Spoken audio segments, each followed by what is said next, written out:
kiddos, today you're going to be working with kilograms and grams, but they're going to be in ratio tables. So I want to review what a ratio table looks like and how you solve one of those.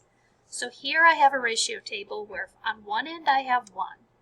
On the other side I have 100. So if over here I have 3, I have 300. So those are usually there so you can figure out what the pattern is. So the pattern is multiply by 100. So if I have 5 here, I'm going to have 500 over here. If I have 800 here, then I do the opposite. I divide by 100. And I know that 800 divided by 100 is 8.